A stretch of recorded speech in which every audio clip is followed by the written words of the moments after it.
After last week's Impact was kind of light on the wrestling and focused more on advancing storylines and promos and whatnot, it seemed like this week they took the opposite approach. Still building toward Turning Point, but with longer matches and a little less talking, which might not necessarily have been the right way to go. I thought the other way around probably would have been more effective when it comes to pay-per-view hype, but I'm not going to complain because, as it turns out, I think TNA did a lot of things right this week. They got the pay-per-view card finalized. Some of the matches on it are a little iffy, but they managed to address everything, or almost everything, and we got some good wrestling on top of that. AJ Styles versus Bobby Roode was the opening match, and this actually went for quite a while, close to 15 minutes, I think. And I hate to say it, but that might have been a little too long. I mean, it was a fine match, but letting it go that long wasn't really necessary considering they're going to wrestle again on Sunday anyway. It didn't need that much time to get the point across, especially when there were some other things that could have used that time more, like Joey Ryan, for example. But they had James Storm on commentary, and they put over the stipulation and Storm's mindset, how he would prefer to beat Roode, but he won't hesitate to kick AJ's head off if it comes to that. Roode tries to cheat, Storm stops him, AJ gets pissed at him for getting involved, which leads to him losing the match. So AJ was acting a little bit dickish here, and afterward as well, teasing that heel turn again. And I was a little surprised to see AJ do the job here, because I'm kind of expecting him to eat the pin on Sunday too. And I don't see them keeping Storm and Roode out of the title picture for a year, and AJ hasn't been in the title picture for quite a while anyway, so him eating the pin there makes a lot of sense. But regardless, it was a strong segment, even if it went a little longer than it needed to. And something else I liked about it was that they established some tension between AJ and James Storm. It's not like WWE where you tend to see the babyfaces all get along just because they're babyfaces. Not always, but most of the time that's how it works.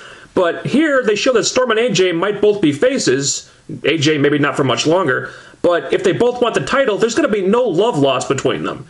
And I like that. I like that they're not afraid to have two good guys have an issue with each other if they think there's a good story there. Another longer than usual match was this 6-man tag combining the guys in the TV and tag title feuds. I think this one got around 10-11 minutes, and this was probably one of the better matches on Impact in a while. Very fast-paced, the right team goes over, the right guy gets the pin, and Magnus really needed that win. In fact, I think that's the first win he's gotten in months, so his losing streak is finally over, thank God. Yes! Very nice to see the heels booked strongly here. That's another thing you don't see very much of in the WWE. A really fun match, but there's something I noticed, and this is becoming more and more obvious the longer the feud goes on. Every single week, it seems like, Kaz and Daniels are completely showing up Chavo and Hernandez. They're cutting better promos, they're performing better in the ring, they're drawing more heat. I mean, they're really proving that TNA having them drop the tag titles was a mistake. And it's no coincidence, surely, that even though Chavo and Hernandez are the champs right now, Kaz and Daniels have still been getting the bulk of the attention. Based on these two matches alone, I was very happy with the wrestling we got this week. Elsewhere, we had some nice follow-up on last week's unmasking of Luke Gallows, or Doc, as we're calling him now, because he'll shoot right to the main events with a name like that, right? So, Devon is none too happy that he lost his mask, and says that he's going to have to really prove himself if he wants to get patched in. This leads to a match between them and Sting and Kurt Angle, and if you'll notice, the crowd reaction was a lot better here compared to the other matches the Aces and Eights have had, probably due to the fact that the masks were gone, and we actually knew who they were, so people could finally make a connection there. The masks always prevented that, so just taking those things away improves this a lot. Having said that, the match wasn't anything remarkable. However, the ending was really cool. There's a hell of a lot going on in this segment, but Devon causes a DQ because he knows they can't beat Sting and Angle, which is stupid, but Bully Ray shows up and he sets up a table, but Devon hightails it, Bully follows him, and Sting and Doc are left in the ring. Doc puts Sting through the table, and then he pulls out that hammer again and just goes to town on Sting with it. And this was actually pretty vicious. They didn't shy away from anything. It looked brutal. I did not expect Sting to take a beating like that at all. And they sold it very well. They spent enough time on it that it felt like something major had happened. And this was great because the Aces and Eights desperately needed something like this to look dangerous again. They needed people to see them as a legitimate threat. And let's be honest, the booking has really been working against them for a while now when it comes to that. Wasn't perfect. Would have been better if they'd won the match first. But it was something. But how TNA sells the aftermath is going to be crucial now. Sting needs to be off TV for a while. At least a month. You can't just bring him back next week like you did with Angle. Keep him out of there, sell it like he got hurt really, really bad, and that could go a long way toward helping this faction get some momentum back. Also really good was the Joseph Park segment, just because it was a Joseph Park segment. And he's like James Storm. You know, anytime he gets the chance to talk, it tends to be really good.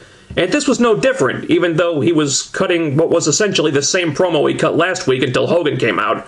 You know, Joseph still wants to fight one of the Aces and Eights, and Hogan offers up some bullshit excuse for why he can't let that happen, and it makes no sense at all. I mean, Hogan let Joseph have a match with Bully Ray a few months ago, but now suddenly this is too dangerous?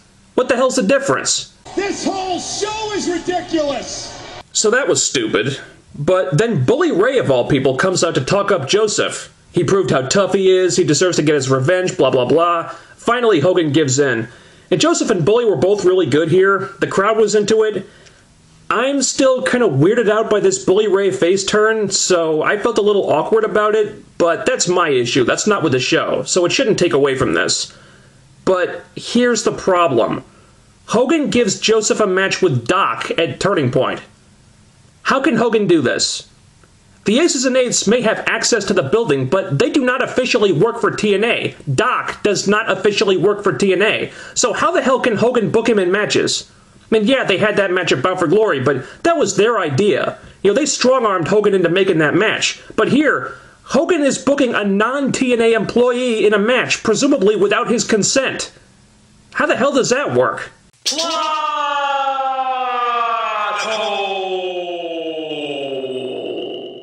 ODB has a handicap match against Tara and Jesse Goddard. Oh my god. Oh my god, he's gonna puke! He's gonna puke! He's gonna puke! And they have this fucking terrible match. Christ, this was bad. I mean, look, I know I'm not the target audience for this feud. I understand that, but this has been absolutely awful so far.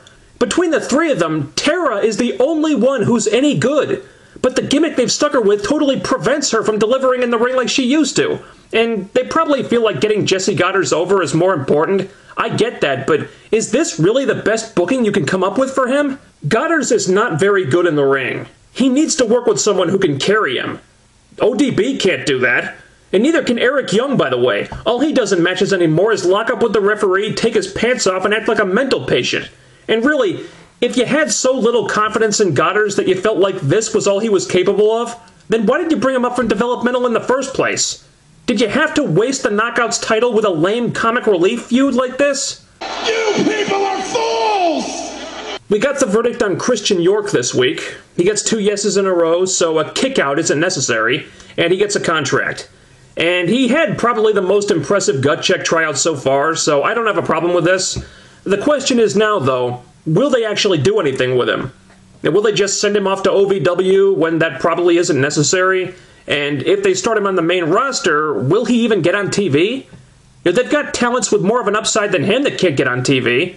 Again, if they can't even find something for Kenny King to do, are they going to do anything with Christian York? I don't know. I'm not terribly optimistic about his chances, but he's there now, so good luck to him, I guess. With the Aces and Eights being pushed as the be-all, end-all on this show for so many months, it was really refreshing to see them close a show not with them, but with the world title feud. It's a shame it doesn't happen a lot more often.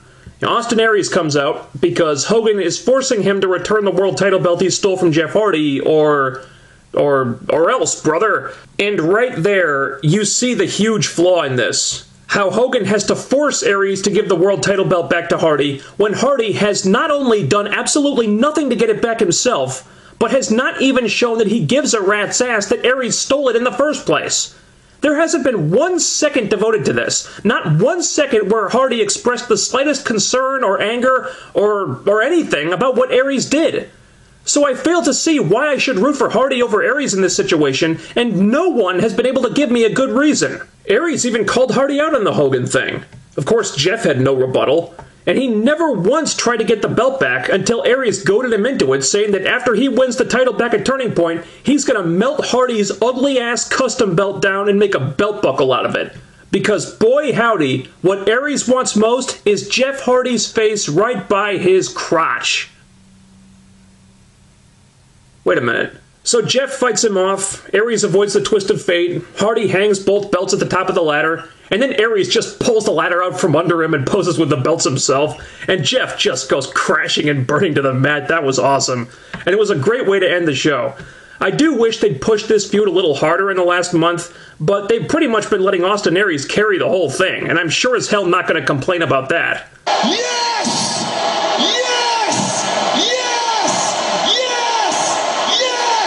This was one of the better impacts in a while. The knockout stuff was horrible, and there was no real build-up for the X Division title match on Sunday, but other than that, I don't have any major complaints. They hyped most of the pay-per-view matches, the Aces and Eights stuff was somewhat improved, with the hammer beating. I can't say I'm especially excited for Turning Point, though. Yeah, part of that is some of the matches don't interest me, and I guess part of it is just that it's the first pay-per-view after Bound for Glory, and you don't expect anything major to happen. But they could always surprise us, who knows. Thanks to everyone who showed up for the live stream video. I'm sorry it ended so abruptly. There was some kind of technical issue and the stream crapped out. I am going to do more of them. I don't know when yet, but I'll let you know. In the meantime, enjoy Turning Point, and I'll talk to you afterward. See you then.